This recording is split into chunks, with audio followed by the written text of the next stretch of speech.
standard form and vertex form is, which we did talk about in 5.1. Standard form, and I'm just going to write it at the top because it is there, but I want it to be bigger. Standard is y equals ax squared plus bx plus c.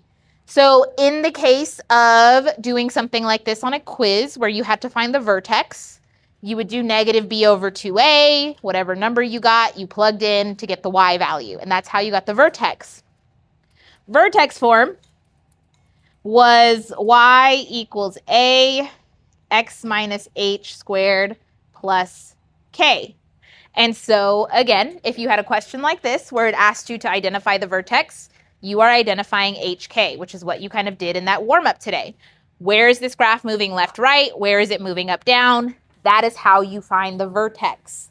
Now, what we're going to do, because it's easier to graph when something is in vertex form, we're going to be converting from standard form to vertex form. Now, yes, you have to do this. There will be a question on your test next Tuesday saying convert from standard form to vertex form. So this is not one of those things where you're like, well, can I just graph it the same way or can I just write it the same way? No, you have to know how to do this. Now, with the steps, we do not give you the steps on the test. So you have to know the steps on your own. So when I go through and I explain this, I am referencing this little table over here that's going to kind of walk us through everything we need to know for converting from standard form to vertex form. One little note, there are two types of problems you can answer with this method. You can either solve with completing the square, or you can just convert to vertex form with completing the square. The first thing we're going to do is convert. Now, I am going through and I am doing step by step, like step 1, step 2, step 3, and all of that. The first thing we have to kind of notice is there's two types of problems. There are problems when a equals 1, and there's problems when a does not equal to 1. The easier ones are going to be when a equals 1, so we're going to start there, and then we'll kind of talk about the differences after we've learned it a little bit on the simpler ones. Okay, step 1 says to write one side in the form of ax squared plus bx. What that means is you basically only want your x terms on one side together. So I can look at number 1, and I see that I have a minus 7 with my x terms currently. So I'm going to go ahead and just add 7 to the other side. Because all I want to do is get those x terms by themselves. So that is my kind of step 1 in purple, just to kind of match it with what we're doing. Okay, now in the case of a equals 1, it says to factor out a if a is not equal to 1. In our case, it is, so we don't have to necessarily do step 2. Step 2 is optional if a does not equal to 1. Now, step 3, going in, it says that we need to add b over 2 squared to each side. So whenever I go in and I look at my problem, I have to identify 3 things. I have to identify b, I have to identify b over 2, and I have to identify b over 2 squared. And again, don't freak out about having to do like multiplication and things like that. We're not going to give you anything too big because we know that you don't have a calculator on this test. And so we try to keep our numbers relatively small. What is the b for this problem? 4. So I'm going to have 4. And if I take 4 and I divide it by 2, what do I get? 2. And then if I take 4 over 2 squared, that's 2 squared, which is 4. So I have my 3 numbers. I have b over 2, and I have b over 2 squared. Now, the way I wrote it out for example 1, I wouldn't write this out every single time. Sometimes you'll see I just write the numbers out and don't actually use like the formulas and plug it in. As long as we can see that you've identified b over 2, and b over 2 squared, we're going to give you credit for that on your test. Now, the step says to add b over 2 squared to each side. So that means I'm going to come in, and since b over 2 squared is 4, I'm going to add 4 to the left and I'm going to add 4 to the right. Now, what happens when we do this, the whole complete the square process, is it takes problems that are not factorable and it makes them factorable. So before, when I had x squared plus 4x minus 7, there's nothing that multiplies to be negative 7 and adds to be 4. So because nothing in that case is factorable, I can't do anything. But now that I've added 4 to the other side, I have y plus 11 is equal to x squared plus 4x plus 4. So now that I have that, can I factor the right-hand side now that I've added the 4 in? Is there something that multiplies to be 4 and adds to be 4? So let's think. Multiplies to be 4, adds to be 4. 2 and 2. So what you'll notice is in step 4, it says to factor the trinomial as x plus b over 2 squared. And my b over 2 value was 2. And the number that I picked in order for this to be factorable is 2. So I would factor this as y plus 11 is equal to x plus 2. Now, if I was doing this like normal and not even thinking about like the shortcut that we're going to talk about, I would normally just go in and say x plus 2, x plus 2. But because it's the same factor twice, we can write this as y plus 11 equals to x plus 2 squared. Because there's 2 of them. If you have 2 things multiplied the same twice, you can always use a squared term. Now, the last and final step is going to be to solve for y. So that basically just means get y by itself. If I want to get y by itself, all I have to do is subtract 11 from both sides. X plus 2 squared minus 11. Remember, for parentheses, if you have parentheses around something and you are adding something or subtracting something, you can't really put it in the parentheses unless it's the only thing that you have. So because I have that squared there, the minus 11 cannot go in the parentheses at all. It's kind of like it's keeping it together and you cannot go anywhere in there unless you had like a square root or something. So this takes me all the way to vertex form, which was one of the questions that you guys saw on your quiz. And one of the questions, not this particularly, but we gave you vertex form and we asked you to identify the vertex. And so the vertex is always going to align to 2 things. How have you moved left, right, and how have you moved up, down? So in our case, if I look at my vertex form, this graph moved left 2. So it moved all the way to negative 2. And it moved down 11. So my vertex would be negative 2, negative 11. And that would be completing the square and finding the vertex. Do you have any questions? I know it's kind of weird. We're going to go through it like multiple times today so you can see it again. The biggest thing I will tell to you today, because I will get the question multiple times, you have to know the steps on your own. And again, this is one of those things where we do it again and again and again. And so hopefully by the time you've done your practice and you've actually worked through it on the test review and things like that, it makes sense. Yes, Max? So for the vertex, you just put the one in the parentheses? The one in the parentheses is going to be the opposite sign. Yeah. And then the one outside is going to look exactly the same. That will be your vertex, HK. Okay. Any other questions? Sweet. Let's do it again. So in this case, I already have it set up how I need. I have my X terms on one side. I have my Y with the other number. So I don't really have to go through step 1 of moving things around.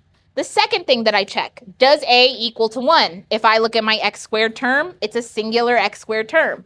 A is equal to 1. I don't have to do anything for step 2. Step 3 is when I come in and add b over 2 squared to both sides.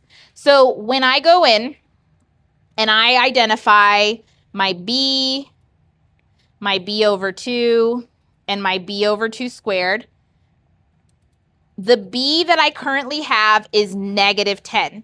If you have a negative number The sign will go with the identification of b. So what's negative 10 divided by 2? Negative 5. So b over 2 is negative 5. And what's negative 5 squared? 25. Positive 25. So a negative times a negative makes a positive. So the three numbers that I have are negative 10, negative 5, and positive 25. Again, most of the time, what I have up here for number 1, I don't make and require that you write all of that work to identify the numbers. If I can see that your b over 2, and your b over 2 squared are getting to where they need to go, I'm going to give you credit for it. Again, you are fighting for extra credit on these questions because I can give you partial credit even if your answer at the very end isn't wrong. If you're going through the steps correctly and for some reason you added wrong or subtracted wrong, that is losing 1 point versus losing all of the points. So that's why we tell you to show as much work as you possibly can. Now, for the next step. So what I usually do when I'm going to go in and add something to both sides, I like to sometimes go in and add a space so that I know that I'm doing the same thing to both sides of the equation. This is a personal preference. If you're okay with just writing it underneath and knowing it's going to join that number and that number, totally fine. I do think having a space helps remind you to make sure you're doing it on both sides of the equation, because whatever you do to one side, you have to do to the other. So I'm going to go in and I'm going to add in the b over 2 squared value to both sides. So 25 to the left, 25 to the right.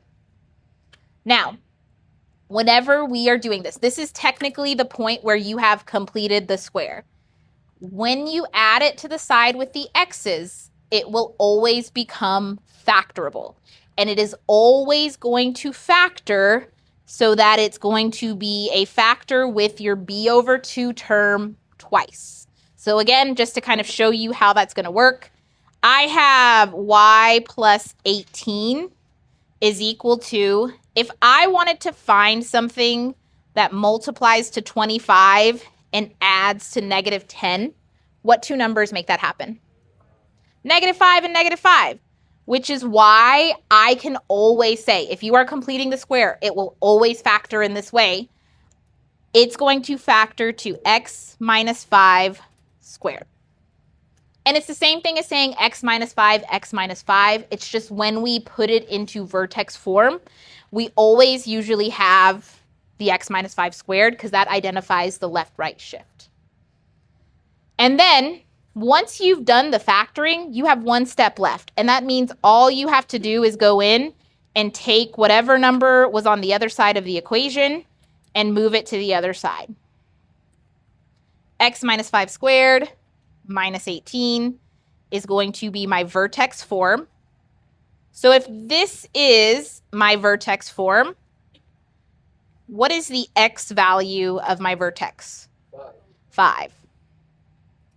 And then what is the y value of my vertex? Negative 18. Perfect.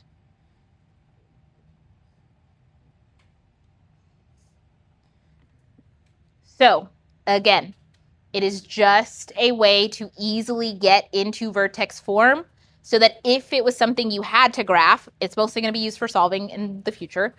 It's something you could graph by transformations. Now, the rules slightly change, but not a ton.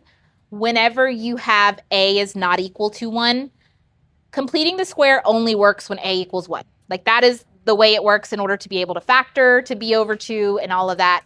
A has to be 1. So what we do a lot of the time is we factor out that coefficient. So the first thing I'm going to do, I notice that I have y minus 2 on one side, I have my x squared and my 16x on the other, but I have to go in and I actually have to address the issue of a currently does not equal to 1. So I need to factor out a. So a little note I'm going to make here, not the greatest common factor. So I know we're going to see this and we're going to be like, it's 2x. 2x is the greatest common factor. You are not factoring out the greatest common factor. You're only factoring out a. So I'm going to come in, and if I look at my equation there is a 2 that is currently a. So I'm going to go ahead and say y minus 2 is equal to 2, and then I'm going to only factor out the 2. I know 2x is the greatest common factor. You don't want the greatest common factor. You only want a. X squared minus 8x. And again, the whole reason why we do this is completing the square only works when a is equal to 1. And by factoring out 2 currently, a is equal to 1. So now that I've done my factoring out, what is my b term? Negative 8. My b over 2 is negative 4, and my b over 2 squared is positive 16. So again, you really just need 3 numbers from this. Negative 8, negative 4, positive 16. Wait, how do you know B equals negative 8? So when I pulled out the 2 and I took it out of that negative 16, what would have been left over? 14. So if I have, so think of it like this. If I have 2x squared minus 16x, and I divide by 2 and I divide by 2, that negative 16 divided by 2 is what's giving me the negative 8. Zite, stop. I will ask you to step out. So I have my b over 2, my b over 2 squared. I will tell you this, as a person who's graded this test for multiple years, the biggest mistake that people make if they have problems where a is not equal to 1, they will start the problem and they'll say b is negative 16. And then they'll go through all of the steps with b being negative 16, and that's not correct. So if you notice that a is anything different, you have to factor it out. So now I'm going to kind of do the same thing I had before. Y minus 2 plus something is equal to 2. Now where you have to be careful, the number that I'm adding is still going to end up getting multiplied by that 2 factor that I pulled out. So when I draw my parentheses, it's going to include that additional number. So on the right-hand side, I'm going to add b over 2 squared, which is 16. And here's another place where a lot of people make a mistake. Technically, on the right-hand side, I added 16, but did I only add just 16? What's at the very front of the right-hand side? A 2. So I technically added 2 times 16. So what I have to remember is that whatever number I added is going to get multiplied by whatever GCF I pulled out. If you want to think of it like you're multiplying those numbers by 1 every single time you don't do this step, that also works. But basically, the number that's getting added isn't 16, it's actually 32. And so on the left-hand side, I have to add 32. So what I'm really looking at is y minus 2 plus 32 is equal to 2x squared minus 8x plus 16. Everything else other than factoring out and then making sure you add in the multiple is exactly the same. I'm going to combine some things. Y plus 30 is equal to 2. This is always going to factor to your b over 2 number. So 2x minus 4 squared. And if you want to draw the x out and write your multiples and write your b every single time, you can, but you don't have to. Yes, Nala? Why do we put 16 in parentheses? So what is my b over 2 squared, or like y in general? Because it's going with that x squared and that 8x, which are what we pulled the 2 out of. So it's like those things are together. So it only applies to those things. Yes, CJ. The 2 will stay the whole time. Another question? No. Okay. So I have almost completely done. The last thing I have to do is subtract 30 from both sides.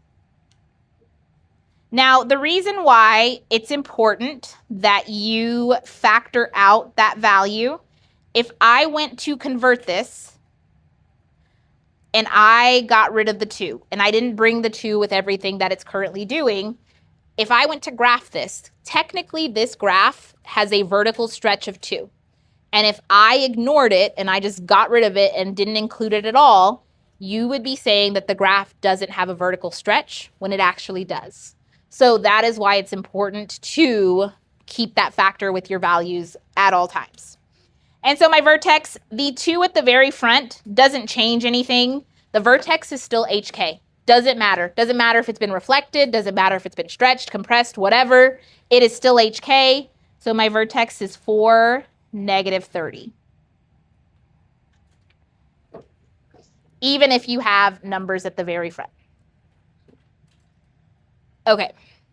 Any questions so far? What's the thing about properties of radical? We're going to get there. We're not there yet. Oh, that's not the same question. Not the same question. Okay. One little thing just to talk about your test. There will be one question on your test that asks you to convert from standard form to vertex form. So it will look something like these 3 questions. So there will be at least one on your test on Tuesday of next week. Tuesday. It's close. This is the last lesson of this unit. Okay. Properties of radicals. If I have a square root and a squared, what happens? Cancel out. They cancel out. Square root, squared, goes away. I get A. Now, if I have a square root and there's multiple numbers inside the radical, I can turn it into the square root of A times the square root of B. This is pulling from Algebra 1, which again, if you did not learn it in Algebra 1, I am teaching it to you now, so you are responsible for knowing it. Sometimes you have radicals that you have to simplify, meaning you need to go in, you need to check if one of the factors is a perfect square. So I'm going to go in, and I'm going to first look at number 4.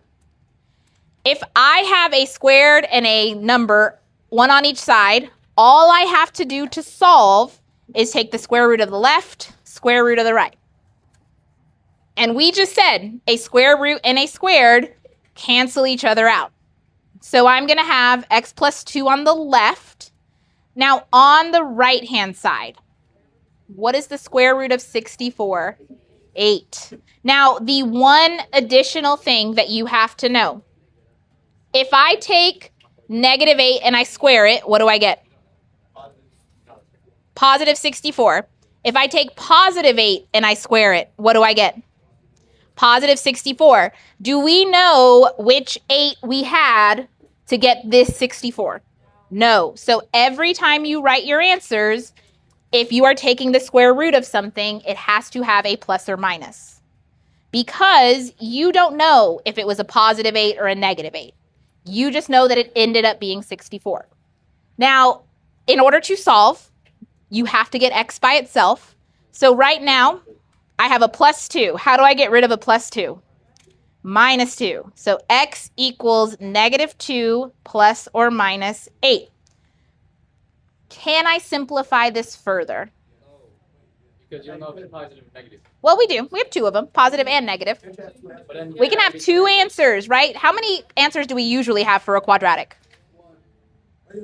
2. It's a parabola. So I'm going to go in and I'm going to split this into -2 plus 8 and -2 minus 8.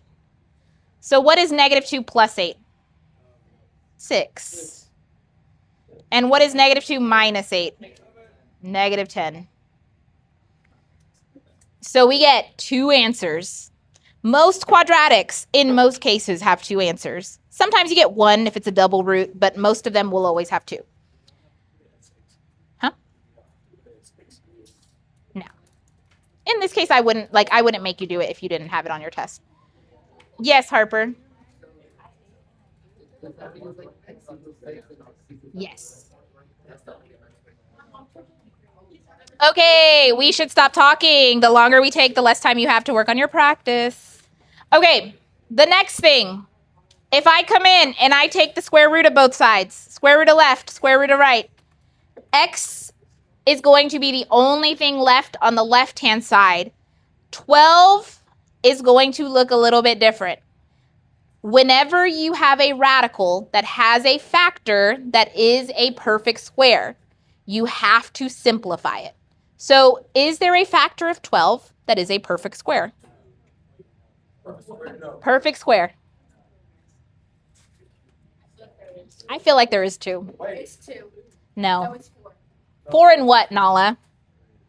4 and 3. So x is equal to, can we not write 12 as 4 times 3? Is that not the same thing as 12? It is. Is 2 or 6 a perfect square? No. It's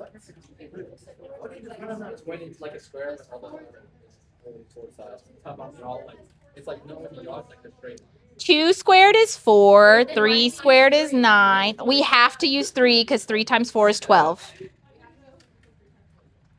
Yes, Zite.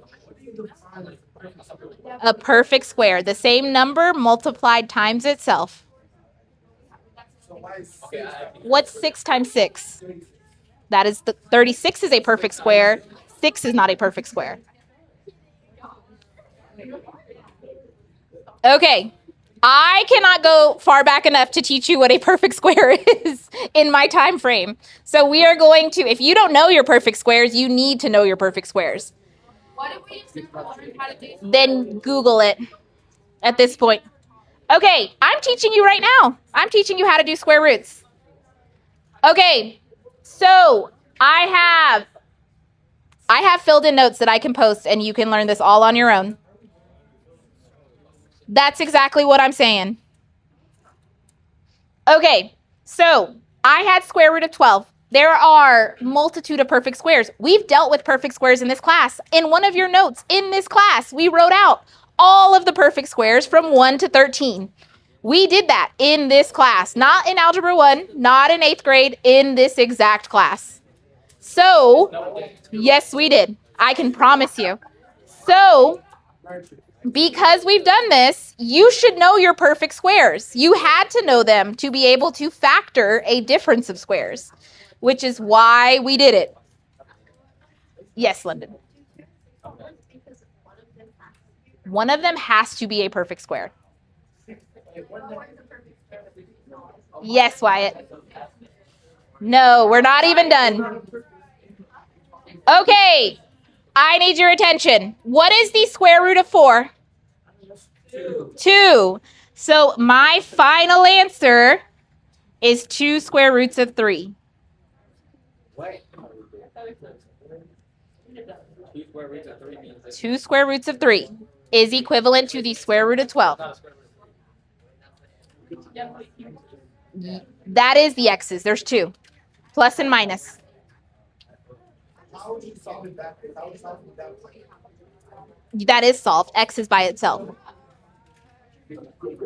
Okay, let's go to the back. This is not even the hard part. This is the step to get you to the hard part. Okay. The nice thing about complete the square is the steps are exactly the same. So you are going in and you are repeating the process. The only thing is at the very end, you are solving instead of writing it as an equation. So first step is to get the x terms by themselves on one side. So I'm going to move the 12x over. I subtracted 12x from both sides. The next step is to identify or check if a is equal to 1. In our case, a is equal to 1. I need to check b over 2, and b over 2 squared. So my b is what? Negative 12. So that means b over 2 is negative 6, and b over 2 squared is positive 36, which is a perfect square. 36. Perfect square. Hi, Katie. Yeah. Squared. Christian. So 4. Christian. Nala, you are not calling your mother today. Okay. What do I add to both sides of my equation? 36. So I'm going to go in and I'm going to add 36 to the left. I'm going to add 36 to the right. Every single time you are adding b over 2 squared to both sides. The left-hand side, in this case, because that's where my x's are, is always going to factor using the b over 2 term. If you don't remember that, you can still go in and ask yourself what multiplies to be 36 and adds to be negative 12. It should be negative 6 and negative 6, which is why we write this as x minus 6 squared. Because again, it's the same factor twice. I'm going to end up with 16 here. This is where the stuff that we just did comes into play. I have a squared term. I have a number. I am solving. The directions for the question will say solve by complete the square. So I'm going to go in. I'm going to take the square root of the left and the square root of the right. X minus 6, because a square root and a squared cancel each other out. What is the square root of 16? 4. Plus or minus 4. And it always has to be plus or minus because you don't know if it was a negative or a positive originally. The last thing we have to do is move that 6 over. So x equals to 6 plus or minus 4. If you get to the point where your x is by itself and you notice that they are whole numbers, and they're not radicals and you don't have a square root left over, you have to simplify completely. Meaning you need to go as far as splitting this into 6 plus 4 and 6 minus 4. And I know we normally write them as x equals. If you get to the point and you just box your answers from here, that is perfectly fine by me. If you want to write it as 10 and 2, x equals 10 and x equals 2, you can also do that. But if you get to this and you just box the very end, that's good enough. Yes, Site. Okay. How do you know which one goes first? Because I just did 4 minus 6. I got negative 2. Well, the plus minus always goes in front of the 4. So that's the positive and negative number. I mean, like in the steps. How do you know 6 minus not 4 minus 6? But like even if I wrote it plus minus 4 plus 6, it would be 4 plus 6 and negative 4 plus 6. The plus minus is not the 6. It is the 4. It's the 4. Yeah, that is why. You should still get the same answer. Okay, let's go in and let's try number 7. Okay. In the case of number 7, I have my x squared terms together. However, they are not in the order I want them in. So I'm going to go ahead and put them in the order I need them. So I just put the x squared term first. Now, if I look at my a, is my a 1? No. If your a is not 1, you need to factor out the a. And I'm going to go ahead and add my blanks currently. There is not, because we are not converting to vertex form. Now, on the other side, if it's helpful to you, if you know that you've pulled a number out, I will sometimes just put that immediately in the other side so I don't forget. Because, again, the two big mistakes I see here is they identify B wrong, and then they don't multiply the number that they're adding. Those are the two common things that go wrong on questions like this on your test. So, Carlos, what is my B? Is that the correct B? 18 is a B. Is it the correct B for where I'm at right now? 6. Why is it 6, Carlos? Because we divided out that 3. So I currently have B is equal to 6. So B over 2 is equal to 3. B over 2 squared is equal to 9. So what number am I adding to both sides of the equation? 9. Left-hand side, I'm adding 9. And if you wrote the 3 outside of the parentheses, you can plug in 9 here. If you didn't, you can also just add plus 27. Because remember, that 9 is technically getting multiplied by the 3 that we pulled out. So I'm going to factor. I have 3x plus 3 squared, because again, multiplies to 9, adds to 6, is equal to 45 plus 27. And if you're someone like, what the heck, how am I supposed to know 45 plus 27? You just literally add them together. 12 by 6, 72. Then I would add plus 22.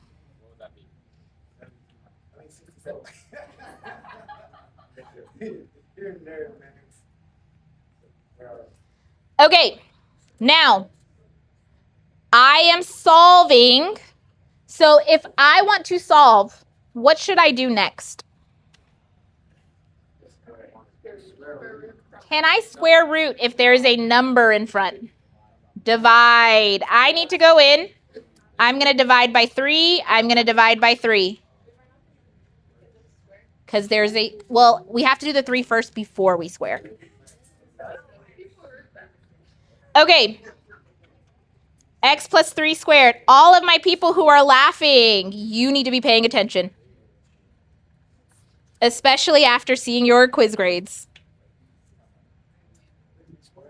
I'm going to put them in after I'm done teaching.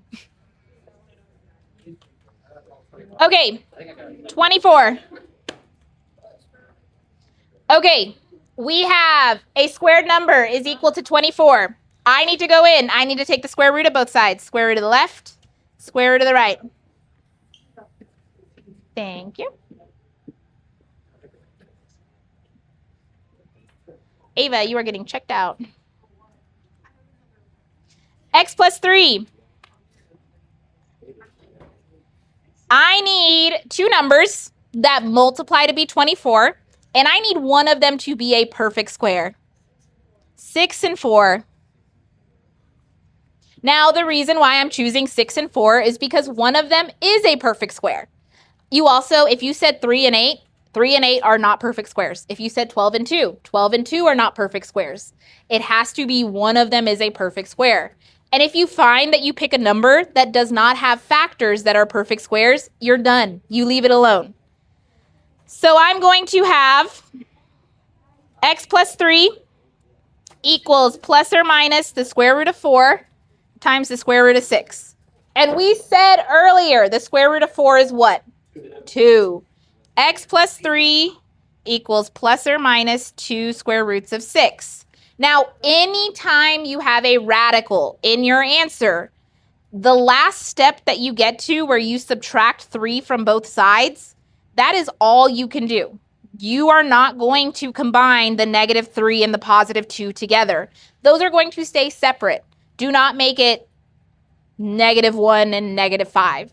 The radical part and the whole number part cannot go together, just like an x squared and an x cannot go together. So that is my 2 answers. Now, I want you to try the last one. Because you will have to do this in 5 days on your test. So try the last one. Set it up, and then we will look at it together. I'm going to come around and see what you're doing. I don't know. I don't remember. I almost cried when I saw your grade. Really? I don't remember.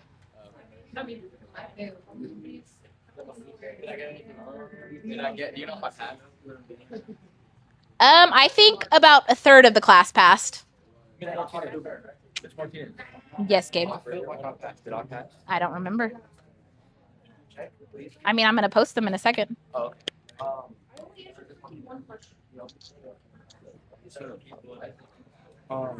we need to move this. Oh, it's already there. So, You need to move that 51 over to the other side. Okay. I got like a 60 on it with my grades. Nope, I need you to work on what you're doing now. That's why I don't have them posted currently.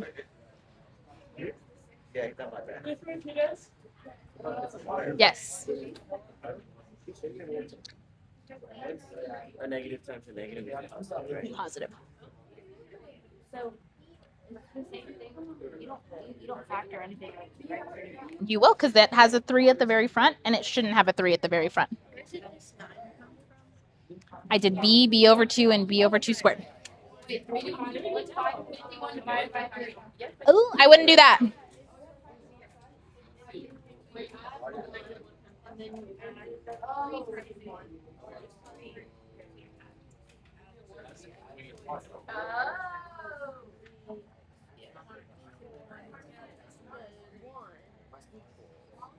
Oh, because you add 51.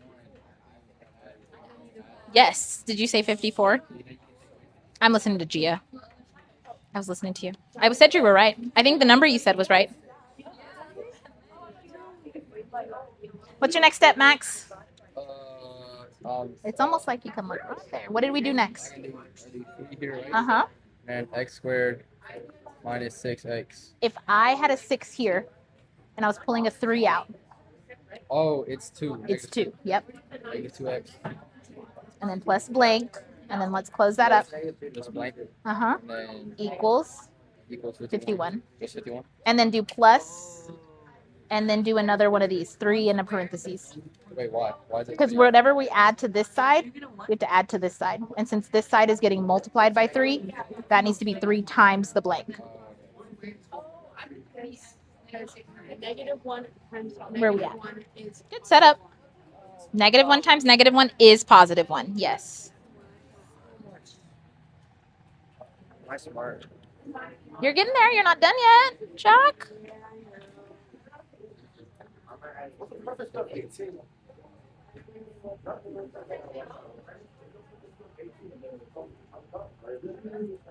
Good. Oh, wait. That +1 needs to move to the other side. The x + 1 that you have needs to go to the other side. You're close. Just looking at perfect square of 18. There's a perfect square that's a factor of 18. So can you like let me? I will in a second. I'm not done. I'm just like. Yeah, not you're gonna good. write it. So then what are you going to add to both sides? What am I gonna add? So you're going to add something into the parentheses, and you're going to add something over here. What do we think is going to go? So what's... Oh, yours is good. You're good.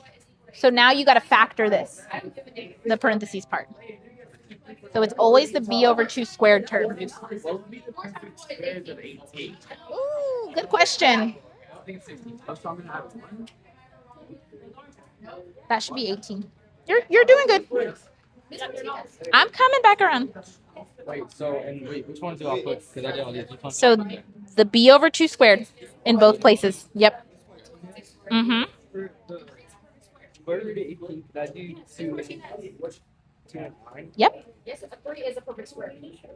A 3 is not a perfect square. No, it's not.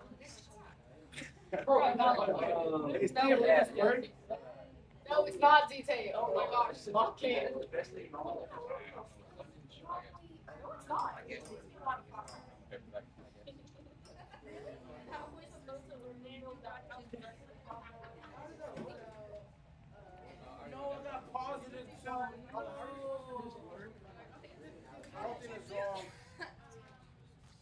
With my brain. Take the B. I was thinking about the. Did you say with your brain? With my brain. I did it with my brain.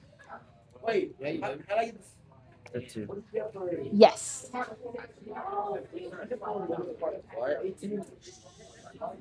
helped. This is great, right? Yep. Do we have a correct? Yes, I'm going to give it to you.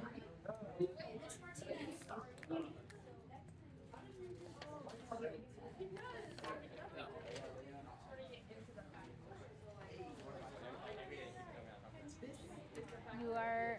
Oh, I don't like 3 and 6.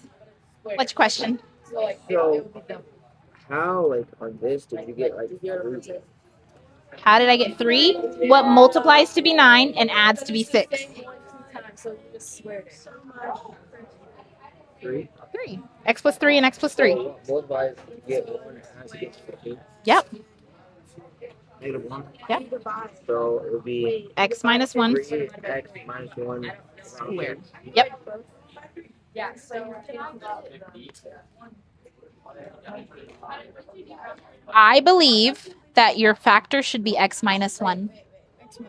I think so. Yep. X minus 1. Can I see your Stella? Because what multiplies to be positive 1 and adds to be negative 2? I think same issue. It needs to be an x minus 1.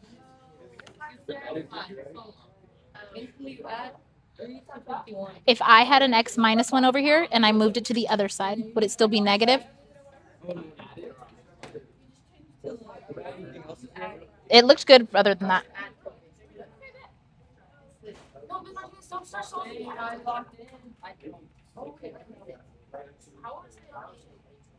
oh.